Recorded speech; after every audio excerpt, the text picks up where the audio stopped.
नमस्कार प्रेक्षकांनो, तू ही रे माझा मितवा या मालिकेच्या येणाऱ्या भागामध्ये जबरदस्त असा ट्विस्ट येणार आहे.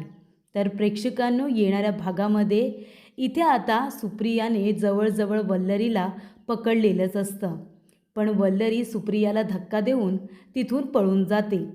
तेव्हा इथे सुप्रिया ईश्वरीला आणि अर्णवला फोन करून त्या ठिकाणी बोलावून घेते जिथून वल्लरी पळून गेलेली असते. तेव्हा अर्णव नेहमीप्रमाणे सुप्रियाच्या बोलण्यावरती विश्वास ठेवत नाही. तेव्हा इथे आता अर्णवला विश्वास पटवून देण्यासाठी इथे सुप्रियाने येणाऱ्या भागामध्ये हातातून निसटून गेलेल्या बाईचं स्केच तयार करायला सांगितलेलं असतं आणि त्या बाईचं स्केच केल्यानंतर ती वल्लरी आहे हे तिने अर्णवला दाखवून दिलेलं असतं. त्यानंतर प्रेक्षकांनो, खरं खोटं करण्यासाठी इथे सुप्रिया अर्णव ईश्वरीला त्या हॉटेलवरती घेऊन जाते जिथे 17 वर्षांपूर्वी वल्लरीने तीन आयुष्य उद्ध्वस्त केलेली असतात. अर्णवच्या आईच्या मृत्यूच्या मागे सुप्रियाचा हात नसून वल्लरीचा हात आहे हे सुप्रियाने हॉटेलमधील CCTV फुटेज दाखवत अर्णवसमोर सिद्ध केलेलं असतं आणि वल्लरीचा खरा चेहरा आणलेला असतो. तर प्रेक्षकांनो, येणाऱ्या भागामध्ये कशा पद्धतीने या गोष्टी पुढे घडत जातात आपण सविस्तरपणे बघूया. तर प्रेक्षकांनो, आपण बघितलं इथे आता साखरपुडा न होण्यासाठी वल्लरीने खूप मोठं प्लॅनिंग केलेलं असतं. ती लग्नाची बोलणी करण्यासाठी घरी थांबतच नाही, ती घरातून निघून जाते आणि ही गोष्ट सुप्रियाला समजलेली असते की वल्लरी या लग्नाला मान्यता देत नाही आहे. आम्ही सगळेजण आनंदी आहोत, फक्त वल्लरीला हे लग्न मान्य नाही. तेव्हा सुप्रिया म्हणते, ज्या घरामध्ये मुलाच्या आईलाच हे लग्न मान्य नाही त्या घरामध्ये मी माझ्या मुलीचं लग्न कसं काय लावून देऊ? हे लग्न नाही होणार. जोपर्यंत इथे आता आकाशची आई लग्नाला मान्यता देत नाही किंवा तयार होत नाही तोपर्यंत आपण थांबूया, लग्नाची बोलणी नको करायला, असं सुप्रियाचं म्हणणं असतं. पण घरी आल्यानंतर संजय काका तिला समजावतात, तिला विश्वास देतात की तू होकार दे, कारण फक्त एका व्यक्तीचा नकार आहे म्हणून आपण इतक्या लोकांना दुःखी नाही करू शकत. सगळ्यात महत्त्वाचं म्हणजे आकाश आणि नम्रताचं एकमेकांवरती प्रेम आहे, त्या दोघांना एकत्र राहायचं आहे. तर मग बाकीचे नकार देणारे कोण? त्यांचा विचार आपण का करायचा? असा निर्णय संजय काकांनी दिलेला असतो. त्यामुळे इथे आता टेन्शनमध्ये असलेली जी सुप्रिया आहे ती संजय काकांचं ऐकते आणि लग्नाला होकार देते. तेव्हा इथे संध्याकाळीच सुपारी फोडण्याचा कार्यक्रम होतो. सुपारी एकदा का फुटली की म्हणजे लग्न आता फिक्स झालं. त्यानंतर साखरपुड्याची तारीख निघते. लवकरच आपण साखरपुडा उरकून घेऊया आणि मग लग्न, अशी आता बोलणी झालेली असतात. वल्लरीला वाटतं की चला, मी लग्नाला नकार दिलाय, मी लग्नाची बोलणी करायला घरी नाही आहे म्हटल्यानंतर सुप्रिया हे लग्न होऊ देणार नाही, तिला खात्री असते. पण संजय काकांच्या निर्णयामुळे इथे आता तिने होकार दिलेला असतो. संजय काकांनी ईश्वरीच्या वेळेलासुद्धा वेळेवरती निर्णय घेतलेला असतो की त्या दोघांचं लग्न झालं पाहिजे. त्यांचा गैरसमज दूर झालेला असतो, कारण राकेशचं सत्य त्यांना समजलेलं असतं आणि म्हणूनच त्यांनी अर्णव ईश्वरीच्या लग्नाला परवानगी दिलेली असते आणि इथे ईश्वरीच्या आयुष्यामध्ये चांगला जोडीदार आलेला असतो. तसेच आतासुद्धा नम्रता आणि आकाशच्या लग्नाला परवानगी दिल्यानंतर सुप्रिया त्यांच्यावरती विश्वास ठेवून तीसुद्धा या लग्नामध्ये आनंदाने सामील होते. तेव्हा प्रेक्षकांनो, इथे आता सुपारी वगैरे फुटल्यानंतर घरी जाण्याची वेळ येते. तेव्हा सुप्रिया एकटीच आता घरी जात असते. तेव्हा इथे सुप्रिया जायला निघालेली असताना रस्त्याने ती चालत असते. तेव्हा विरुद्ध बाजूला तिला वल्लरी दिसते. वल्लरी फोनवरती बोलत असते. तेव्हा इथे सुप्रिया म्हणत असते की ही बाई कोण आहे? ही तिच्यासारखीच दिसते. म्हणून ती रस्ता क्रॉस करून वल्लरीच्या बाजूला येते आणि तिला पकडून बघते, तीच बाई आहे ना? तेव्हा प्रेक्षकांनो, सुप्रिया म्हणत असते, आज मी तुला सोडणार नाही, तुझ्यामुळे माझं आयुष्य उद्ध्वस्त झालं, तीन आयुष्य उद्ध्वस्त झाली आणि तू आता इथून पळून जातेस का? मी तुला सोडणार नाही आहे, तुला तुझ्या गुन्ह्याची शिक्षा नक्की मिळेल. तेव्हा वल्लरी ओळखते की सुप्रियाने तिला ओळखले आणि वल्लरी घाबरते. सुप्रियाच्या हाताला हिसका देऊन ती सरळ तिथून पळून जाते. तेव्हा प्रेक्षकांनो, तिला पकडण्यासाठी सुप्रिया तिच्या मागे जात असते, पण आता वल्लरी तिला काही भेटत नाही.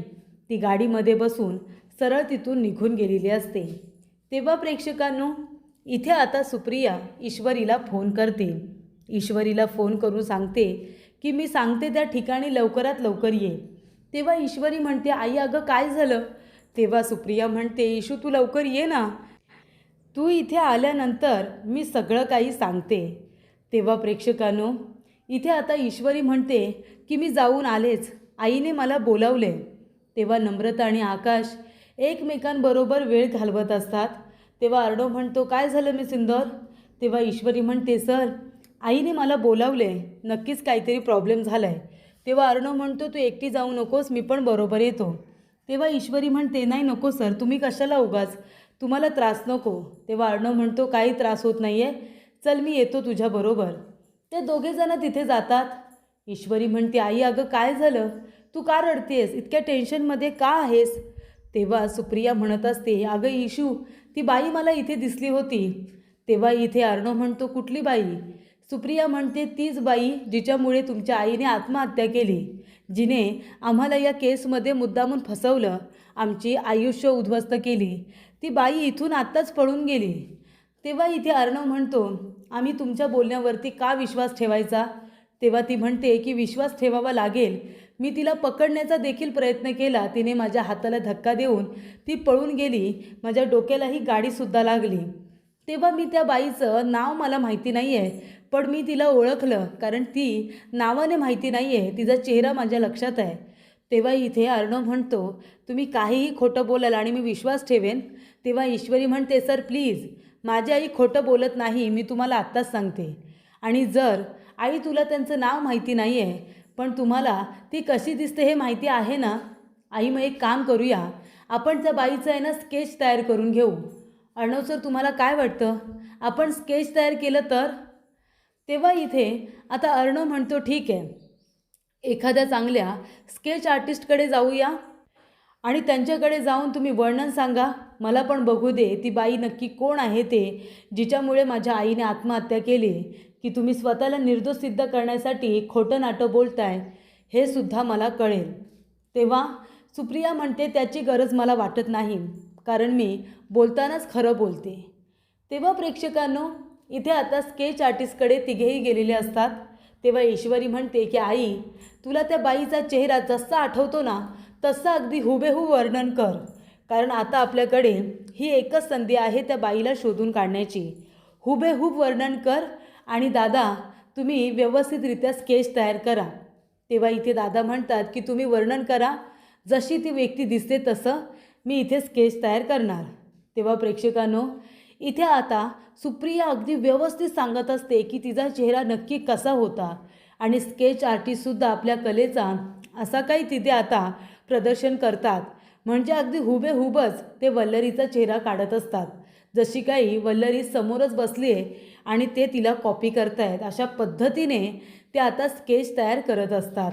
आणि तेव्हा प्रेक्षकांनो, इथे आता सुप्रिया पूर्णपणे वर्णन करते, स्केच आर्टिस्टने स्केच तयार केलेलं असतं आणि त्यानंतर सुप्रिया म्हणते की हीच आहे ती बाई जिने 17 वर्षांपूर्वी माझं आणि माझ्या कुटुंबाचं आयुष्य उद्ध्वस्त केलं, अर्णवच्या आईवडिलांचं आयुष्य उद्ध्वस्त केलं, अगदी इतकं की अर्णवच्या आईला आत्महत्या करावी लागली. हीच आहे ती बाई. आणि आता अर्णव आणि ईश्वरी ते स्केच बघतात, दोघांच्याही पायाखालची जमीनच सरकलेली असते. तेव्हा अर्णव म्हणतो, हे काय बोलताय तुम्ही, ती बाई ही कशी काय असू शकते? तेव्हा सुप्रिया म्हणते, का नाही असू शकत, ही तीच बाई आहे. 17 वर्षानंतर का होईना, 18 वर्षानंतर मी तिला बरोबर ओळखले, कारण त्यावेळेला सुद्धा ही तीच बाई होती जिने मला इंटरव्ह्यूमध्ये तुमच्या वडिलांच्या केबिनमध्ये पाठवलं होतं, ते सुद्धा खोटं बोलून आणि अचानकपणे तिथे पत्रकाराला बोलावून तिने मुद्दामून फोटोज काढायला सांगितले होते. तुमचे वडील तर अर्णव बेशुद्ध होते, त्यांना फक्त मी आधार द्यायला गेले होते माणुसकीच्या नात्याने, आणि ते चक्कर येऊन खाली पडले, ते बिचारे बेशुद्ध असताना त्यांना फसवण्यात आले, असं आता सुप्रिया सांगत असते. तेव्हा त्या केसचा, त्या सिच्युएशनचा आणि ह्या परिस्थितीचा काडी मात्र संबंध नाही आहे, पण संबंध जोडण्यात आले होते. तेव्हा अर्णव म्हणतो, ही कोण व्यक्ती आहे तुम्हाला माहिती तरी आहे का? तेव्हा सुप्रिया म्हणते, मला माहिती असतं तर तुला तेव्हाच नसतं का सांगितलं? पण त्या बाईला मी रस्त्यावरती दोनदा बघितलं आणि तेव्हाच मी तिचं स्केच अगदी हुबेहूब तयार करायला सांगितलं ना. ही तीच बाई आहे अर्णव, जिने तुझ्या आईचं आयुष्य उद्ध्वस्त केलं आहे, कळतंय का तुला? तेव्हा हिचा काय हेतू होता मला माहिती नाही, पण ही तीच बाई आहे. तेव्हा ईश्वरी म्हणते, आई तू हिला ओळखलं नाहीस? तेव्हा सुप्रिया म्हणते, अगं ओळखलं ना, म्हणून तर मी स्केच सांगितलं ना तयार करायला. तेव्हा ईश्वरी म्हणत असते, आई अगं याच आहेत आकाश सरांची आई, वल्लरी मामी. तेव्हा सुप्रिया म्हणते, काय वल्लरी मामी म्हणजे ते याच आहेत का? मला तर माहितीसुद्धा नाही, कारण का जेव्हापासून तुझं लग्न झालं ना इशू, तेव्हापासून मी त्यांना एकदासुद्धा बघितलेलंच नाही आहे. ते माझ्यासमोर कधी आलेल्याच नाही आहेत. आतासुद्धा लग्नाची बोलणी करायला आल्यानंतर त्या बाहेर निघून गेल्या.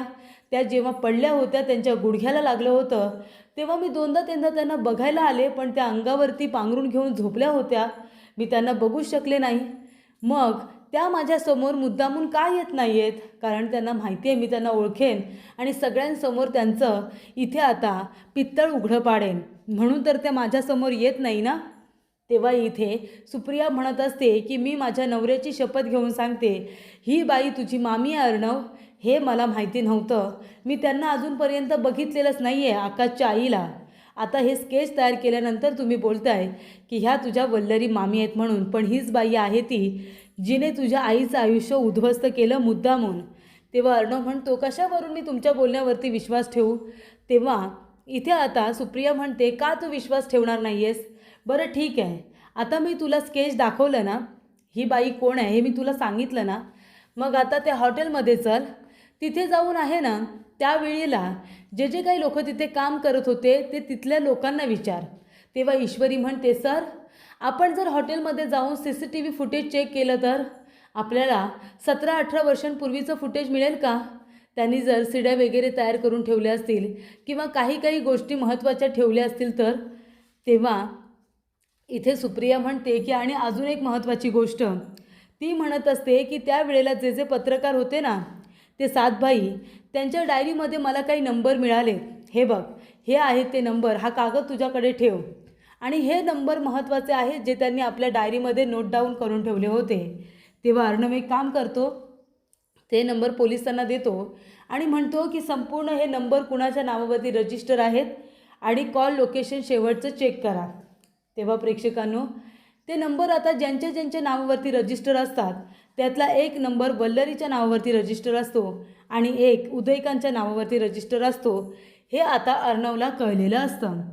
तेव्हा अर्णव, ईश्वरी आणि सुप्रिया तिघेजणं त्या हॉटेलला गेलेले असतात आणि तिथे गेल्यानंतर अर्णव तिथल्या लोकांबरोबर इथे रिक्वेस्ट करतो आणि तुमच्याकडे तुम्ही जुना रेकॉर्ड ठेवता का CCTV कॅमेऱ्यांचा, असं विचारलं जातं. तेव्हा इथे काही महत्त्वाच्या गोष्टी ज्या घडलेल्या असतात ना, त्यावेळचं फुटेज आम्ही इथे रेकॉर्डेड करून ठेवलेलं असतं, असं सांगण्यात येतं. आणि तेव्हा प्रेक्षकांनो, इथे आता सगळे फुटेज हे दाखवण्यात येतात. तेव्हा ज्या वेळेला न्यूजपेपरमध्ये बातमी छापून आलेली असते आणि त्यावेळेला जी तारीख असते ती बरोबर सुप्रियाने त्या लोकांना सांगितलेली असते, कारण जी काल घटना घडलेली असते ती दुसऱ्या दिवसाच्या न्यूजपेपरला छापून आलेली असते. तेव्हा आदल्या दिवसाचं दिवसभराचं CCTV फुटेज हे आता अर्णवने मिळवलेलं असतं आणि ते बघितल्यानंतर त्या फुटेजमध्ये उदयकांत आणि त्याचबरोबर इथे वल्लरी आणि सुप्रिया हे तिघेही जण त्याच्यामध्ये दिसत असतात. तेव्हा गेटजवळचं फुटेज जे असतं, ज्याच्यामध्ये सुप्रिया इंटरव्ह्यूसाठी आलेली आहे आणि वल्लरी तिला इंटरव्ह्यूसाठी इथे अर्णवच्या वडिलांच्या म्हणजे रमाकांत काकांच्या केबिनमध्ये पाठवते, ही गोष्टसुद्धा त्याच्यामध्ये रेकॉर्ड झालेली असते. आणि तेव्हा इथे सुप्रिया म्हणते की अर्णव, हे बघ, हे आहे ते फुटेज जेव्हा मी इंटरव्ह्यूसाठी आले होते आणि तेव्हा मी तुझ्या वडिलांच्या केबिनमध्ये गेले होते आणि मग हे पत्रकार अचानक कुठून आले, तर याच लोकांनी त्यांना मुद्दामून बोलावलं होतं तुझ्या वडिलांची बदनामी करण्यासाठी आणि मला फक्त प्यादं बनवलं बदनामी करून आणण्यासाठी. आणि त्याच्यामध्ये माझं आणि तुझ्या आई वडिलांचं तिघांचंही आयुष्य उद्ध्वस्त करणारी व्यक्ती म्हणजे ही बाई आहे वल्लरी मामी. सत्य समोर आल्यानंतर, पुरावे हाती लागल्यानंतर अर्णव तिथून बाहेर पडतो आणि चिडलेला अर्णव घरी जातो आणि सुप्रिया ईश्वरी त्याच्याबरोबरच असतात. तेव्हा वल्लरीला जाऊन तो जाब विचारतो. वल्लरी खोटं बोलल्यानंतर पुरावे सगळ्यांच्या समोर सादर करतो आणि आत्तापर्यंत तू इथे सुप्रिया काकूंपासून का लपून राहिलीस, का त्यांच्या समोर आली नाहीस आणि हे लग्न तुला का मान्य नाही आहे हे सुद्धा मला आता कळले, असं अर्णव म्हणतो. आणि इथे वल्लरीला तो एकच शब्द सांगतो की माझ्या आईच्या खुनाच्या मागे तुझा हात आहे आणि मी त्या खुनी बाईला माझ्या घरामध्ये राहू देणार नाही आणि तुलासुद्धा तुझ्या गुन्ह्याची शिक्षा मिळायला हवी, असं अर्णव म्हणतो. आणि पोलिसांना फोन करून इथे आता आपल्या आईच्या खुन्याला म्हणजे वल्लरीला तो जेलमध्ये पाठवतो. तिची रवानगी सरळ सरळ जेलमध्ये करतो. जेव्हा इथे ती माफी मागत असते आणि म्हणत असते की हे सगळेजण खोटं बोलत आहेत, तेव्हा अर्णवने असे काही पुरावे दिलेले असतात जे सुप्रियाने त्याला दिलेले असतात. ते पुरावे हे सिद्ध करतात की वल्लरी खोटं बोलते आणि सुप्रिया जे काही बोलते ते सगळं खरं आहे. आणि तेव्हा अर्णवची खात्री पटलेली असते की माझ्या आईवडिलांच्या संसार उद्ध्वस्त करण्यामध्ये सुप्रियाचा काडी मात्र संबंध नाही. हे सगळं कारस्थान वल्लरीने प्रॉपर्टीसाठी केले आणि याला साक्षीदार म्हणून मामा आता खंबीरपणे उभे राहिलेले असतात आणि वल्लरीच्या विरोधामध्ये साक्ष देतात.